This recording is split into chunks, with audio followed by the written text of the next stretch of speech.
Untuk mendukung pelayanan Bambang Nursena Channel, jangan lupa subscribe dan nyalakan lonceng notifikasinya. Shalom, salam sejahtera bagi kita semua. Beberapa saat terakhir ini heboh mengenai pembangunan Museum Holocaust di Tondano, Sulawesi Utara. Beberapa hari sebelum peresmian museum ini, saya sempat diundang oleh FKUB Sulawesi Utara dalam rangka silaturahmi dan dialog kebangsaan. Di sana hadir tokoh-tokoh lintas agama dari Islam yang diwakili oleh NU, Muhammadiyah, teman-teman Gus Durian, dari Hindu, Buddha, bahkan dari agama Yahudi yang diwakili oleh Rabi Yakub Baruk, sahabat saya. Nah, pada pertemuan itu ada satu kalimat yang sangat saya kenang, yaitu ungkapan sulut, sulit, disulut. Sulawesi Utara sulit untuk diprovokasi. Oleh karena itu, setelah teman-teman meminta kepada saya tanggapan saya tentang kontroversi pembangunan Museum Holocaust ini, dengan senang hati saya memenuhinya. Yang pertama, saudara-saudara, penderitaan dimanapun asalnya itu sifatnya universal. Janganlah kita melakukan apa yang orang lain tidak suka dilakukan untuk kita. Penderitaan itu melampaui batas-batas agama, batas-batas ras, batas-batas kebangsaan. Oleh karena itu, penganiayaan, bahkan yang disebut genosida atas orang-orang Yahudi oleh pemerintahan Nazi Hitler di Jerman, itu sesungguhnya tragedi kemanusiaan yang seharusnya disesali oleh siapapun juga dan berjanji untuk tidak mengulanginya. Pembangunan Museum Holocaust ini bagi saya adalah merupakan sebuah pelajaran sejarah agar seorang atau satu kelompok tidak mengulangi genosida atas nama apapun juga yang dibangun di atas perbedaan-perbedaan yang dibenturkan satu sama lain. Nah, karena itu tidak ada alasan sebetulnya untuk kita keberatan dengan pembangunan Museum Holocaust di Tondano ini. Terlebih yang mengesankan bagi saya adalah Duta Besar Jerman itu justru datang mendukung. Padahal kalau kita tahu bahwa Jermanlah yang dahulu di masa Hitler melakukan genosida itu. Ini sebuah upaya introspeksi diri dari masyarakat Jerman bahwa dia tidak mengulangi apa yang dahulu diperbuat oleh pendahulunya. Nah, oleh karena itu pada tanggal 27 bulan Januari, Perserikatan Bangsa-Bangsa sudah menetapkan sebagai Hari Holocaust. Artinya, saudara-saudara, bahwa tragedi ini harus disesali oleh semua pihak. Bahwa ada keberatan dari kelompok-kelompok yang mengatasnamakan agama tertentu atau ormas yang dibangun di atas dasar agama tertentu, bahwa Museum Holocaust ini tidak peka dengan penderitaan rakyat Palestina. Itu adalah masalah lain. Artinya jangan sampai seorang membangun museum untuk belajar dari sejarah masa lalu harus dikaitkan dengan hal-hal yang sekarang belum bisa kita selesaikan. Nah, saudara-saudara yang mengasihi Tuhan dan mengasihi perdamaian, saya sudah pernah menulis satu buku yang itu sebenarnya terjemahan dari karya Abune Elias Sakur, seorang imam, seorang pastor atau seorang abuna dari gereja Melkit di Ibilin. Saya mendapatkan hadiah buku ini dari seorang teman kuliah saya dulu di Kairo dan kemudian saya terjemahkan dalam bahasa Indonesia. Buku ini juga menceritakan bahwa pada aspek tertentu memang terjadinya ketidakadilan dari kelompok Zionis tertentu yang datang ke tanah Israel saat itu dan memperlakukan secara tidak adil orang-orang Palestina. Itu adalah kasuistik. Jadi artinya ini jangan dijadikan sebagai alasan kita untuk menolak seorang yang benar-benar ingin membangun sebuah monumen untuk pelajaran sejarah bersama. Karena sejarah itu adalah guru dari kehidupan. Jadi Minahasa adalah kota toleran, kota yang sangat-sangat terbuka dan egaliter. Karena itu jangan sampai suasana pengap di masyarakat Jawa yang sudah banyak terinfiltrasi oleh kelompok-kelompok intoleran ini bisa kita justru transfer ke masyarakat Manado yang rasanya minimum pada pemahaman saya itu jauh lebih toleran daripada beberapa kota di Jawa dan di tempat lain yang sudah mulai tidak toleran. Dan secara hukum saudara-saudara, dalam penjelasan pasal 1 Undang-Undang nomor 1 PNPS tahun 1965, sekalipun di sana dijelaskan bahwa agama yang diakui di Indonesia adalah Islam, Kristen, Katolik, Hindu, Buddha, dan Konghucu. Tetapi di situ juga ditambahkan keterangan demikian. Ini tidak berarti agama-agama seperti yang pertama disebut adalah Yahudi. Lalu yang kedua adalah Zoroastrianism atau Zoroaster. Kemudian Shinto dan Taoisme dilarang di Indonesia. Jadi secara yuridis Yudaisme juga diakui di Indonesia. Lebih-lebih apabila kita melihat bahwa ketika terjadinya pembantaian orang-orang Yahudi di Jerman, saat itu banyak sekali orang-orang Yahudi yang juga eksis di Indonesia, artinya mencari suaka yang lebih aman di Indonesia. Dan di Surabaya pernah ada satu sinagoge yang ada di Jalan Kayun, dan kebetulan saya juga mengenal cukup baik, yaitu Mama Ribka Sair di sana. Karena sesungguhnya saya pernah belajar dari beliau, khususnya belajar bahasa Ibrani Biblikal. Saudara-saudara, ini pelajaran sejarah yang menurut saya tidak boleh kita lupakan.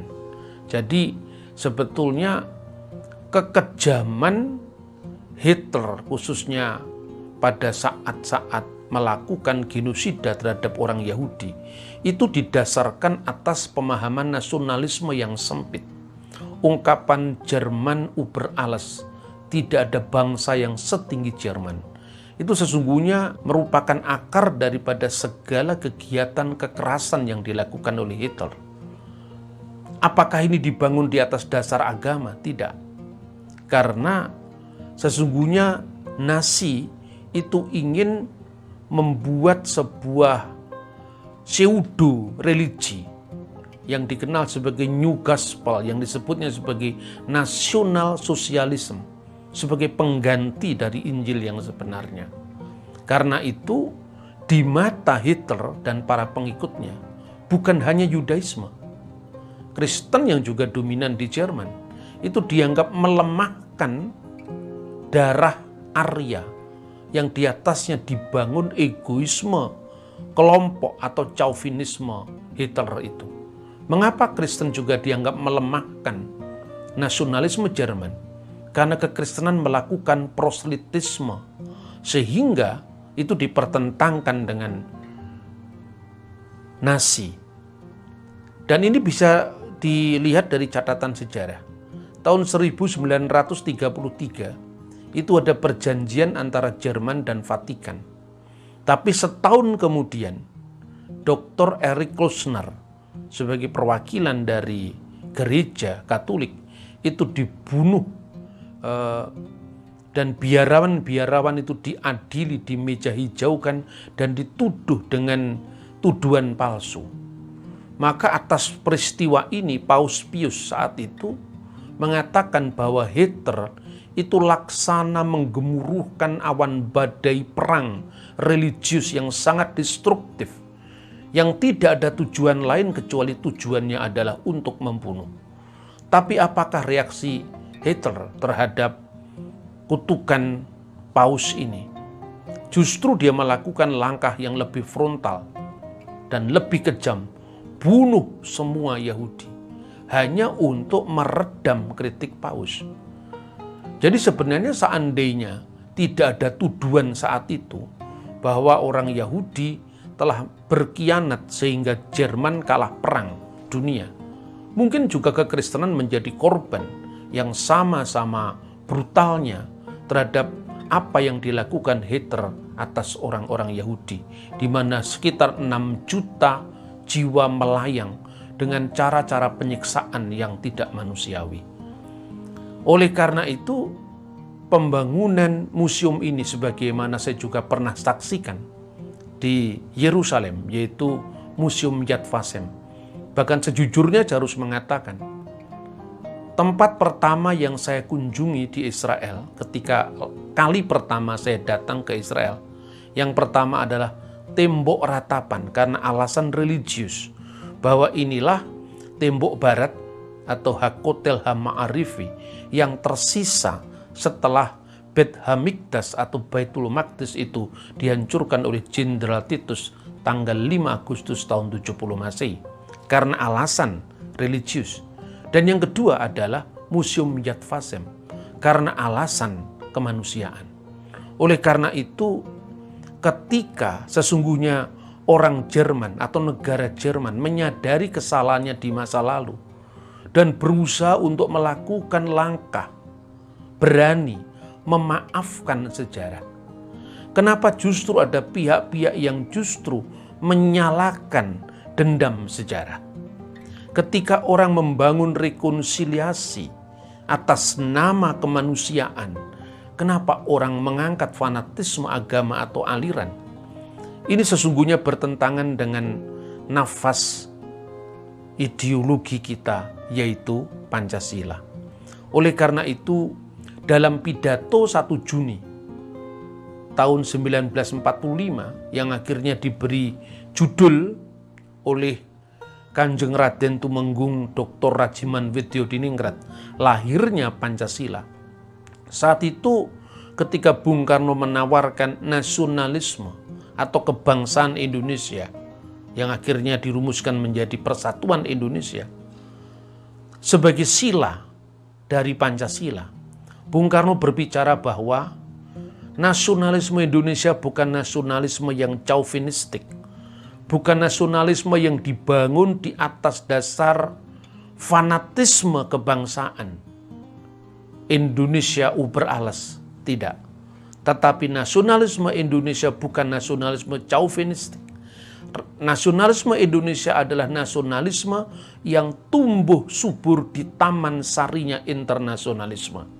Dan karena kebanggaan kita sebagai bangsa Indonesia, itu kita tempatkan dalam konteks persaudaraan kemanusiaan sebagaimana yang dikutip Bung Karno dari Mahatma Gandhi, "My nationalism is humanity." Yang terakhir, sebagaimana ditegaskan oleh Rabbi Yakub Baruk, bahwa sesungguhnya ini masalah agama. Ini masalah kebebasan dalam melaksanakan agama. Dan ini bukan soal politik. Sama sekali ini bukan soal politik. Tentang isu Israel-Palestina itu tidak ada hubungannya. Tetapi barangkali teman-teman bertanya, lalu kenapa kalau agama Yahudi harus berkaitan dengan Museum Holocaust? Apa relevansinya agama dengan kebangsaan? Yudaisme itu agama yang tidak bisa dilepaskan dari konteks kebangsaan. Tapi kebangsaan itu tidak seperti yang harus kita definisikan dalam konteks pada umumnya. Karena apa? Yudaisme itu adalah sebuah entitas keagamaan yang tidak bisa dilepaskan dari Israel. Artinya, justru sesungguhnya kita memandang Yudaisme sebagai agama yang mungkin terkesan eksklusif, dan itu yang dibangun pemahaman oleh orang-orang Hitler karena dianggap eksklusif, sebagaimana Kristen juga dianggap ekspansif karena itu melakukan evangelisasi. Tetapi kita mesti menakar secara adil agama-agama dalam perspektif agama itu sendiri. Tidak ada satu komunitas keagamaan yang memiliki sejarah panjang ribuan tahun dan ikatan kecintaan pada kota suci Yerusalem, kepada Eret Yisrael, kecuali Yudaisme. Anda bisa membuka sejarah. Bahkan ketika Anda tidak membaca Alkitab atau kitab suci pun, prasasti-prasasti sejarah itu cukup untuk merekonstruksi kesejarahan Israel. Mulai dari zaman ketika bangsa ini diperbudak di tanah Mesir, dan kemudian setelah Eksodus di bawah kepemimpinan Nabi Musa dan Harun, maka ada prasasti Mener-Petah yang diterbitkan oleh Fir'aun Merenpetah pada tahun 1205 sebelum Masehi, di mana di sana ada ungkapan Yasir-il, yaitu Israel. Yasir-il Fikat Ben Perat. Israel tidak ada lagi dan keturunannya sudah binasa. Kemudian juga muncul dalam prasasti-prasasti lain. Misalnya ketika bangsa ini pecah menjadi dua, lalu diawali dengan perpecahan di mana kerajaan utara kemudian ditawan di Asyur pada tahun 722 sebelum Masehi, dan kerajaan di selatan yang berpusat di Yerusalem yang bertahan sampai tahun 586 sebelum Masehi. Akhirnya menurut prasasti Silinder dari Kores Agung, bangsa-bangsa itu diperkenankan kembali ke negeri masing-masing, bahkan akhirnya membangun Beit Hamikdas atau Baitul Maqdis setelah dihancurkan oleh Nebukadnezar. Kemudian sempat berjaya lagi menjadi sebuah kerajaan merdeka, yaitu pada masa Hasmonean, pada masa Makabi. Itu bertahan mulai tahun 164 sebelum Masehi ketika Makabi itu memenangkan peperangan dengan dinasti Seleukid di bawah Antiochus IV Epiphanes, sampai pada tahun 37 sebelum Masehi ketika kemudian Israel dijajah oleh Roma. Sampai kemudian kelahiran Yeshua HaMasyiah atau Yesus Kristus. Dan tahun 70 Masehi, saat terjadi perang Yahudi pertama, bangsa ini kemudian dikalahkan oleh Roma, tetapi seorang rabi yang bernama Yohanan bin Zakkai meminta kepada pemerintah Roma agar diizinkan untuk mendirikan sebuah yeshiva atau mendirikan sebuah sekolah Yahudi untuk mempertahankan agama ini. Akhirnya diberi tempat di Yabne atau Yamnia. Terjadi lagi perang Yahudi kedua. Bangsa ini sempat meraih kemerdekaan pada masa Simon Bar Kokhba antara tahun 132 sampai tahun 135 Masehi. Setelah ditumpas Bar Kokhba ini bersama-sama dengan Rabi Akiba yang juga mati dalam peperangan itu, lalu bangsa ini diusir dari tanah suci, terlunta-lunta di berbagai negara, terdiaspora di seluruh negara-negara di barat maupun di timur. Tetapi saat itu tidak ada keterputusan, tidak ada diskontinuitas, mereka tetap menjadi bangsa, tetap menjadi cinta kepada kota sucinya Yerusalem. Tatkala setiap ibadah Pesah atau Paskah keluaran dari tanah Mesir, Paskah Yahudi, dan juga saat Yom Kippur, mereka selalu menyuarakan kerinduan itu. Lisana haba'ah Birusalaim, tahun depan kita di Yerusalem. Tahun depan Paskah lagi, Yom Kippur lagi. Mereka belum sampai di Yerusalem. Mereka masih ada di Yaman, masih ada di Irak, masih ada di Jerman, masih ada di Amerika. Tapi mereka mengucapkan kredo yang sama. Lisana haba'ah Yerusalem. Begitu terus sampai kurang dari 2000 tahun. Sampai kemudian Israel memiliki negara sendiri yang dikenal dengan negara Israel modern. Entah bagaimana kita memandangnya, kemerdekaan Israel itu tentu dari perspektif politik akan berbeda-beda. Tetapi fakta sejarah ini juga harus kita catat. Tidak ada satu bangsa yang mungkin memiliki sejarah yang begitu kontinu seperti ini. Jadi itulah sebetulnya cara pandang kita terhadap apa yang sekarang ini lagi kontroversi diperdebatkan. Oleh karena itu seperti yang dikatakan oleh Wakil Gubernur Sulawesi Utara, yaitu Pak Stephen Kandu, bahwa sesungguhnya Sulawesi Utara itu adalah masyarakat yang sangat toleran. Karena itu beliau juga mendukung pembangunan Museum Holocaust ini. Dan saya kira tidak perlu harus kita pertentangkan dengan konflik Israel-Palestina. Bahwa kemudian ada yang ingin membangun katakanlah museum yang sama atas nama kemanusiaan, mungkin Palestina atau mungkin apa saja. Itu mari kita bangun. Semakin banyak museum kita bangun untuk pelajaran sejarah bahwa hal-hal seperti yang dilakukan Hitler tidak boleh terjadi lagi. Itu tentu sangat positif. Oleh karena itu, marilah kita beragama secara cerdas, beragama secara arif, beragama dengan memuliakan harkat kemanusiaan. Kata Bung Karno, agama harus ditaruh di hati sanubarinya rakyat Indonesia. Karena persoalan-persoalan yang sangat sensitif ini tidak harus kita bentur-benturkan dengan isu-isu politik. Jangan jadikan agama menjadi kuda tunggangan untuk politik. Kiranya apa yang saya sampaikan itu bisa menjadi renungan semua pihak untuk kita semakin arif dalam melihat perbedaan. Shalom, salam sejahtera bagi kita semua.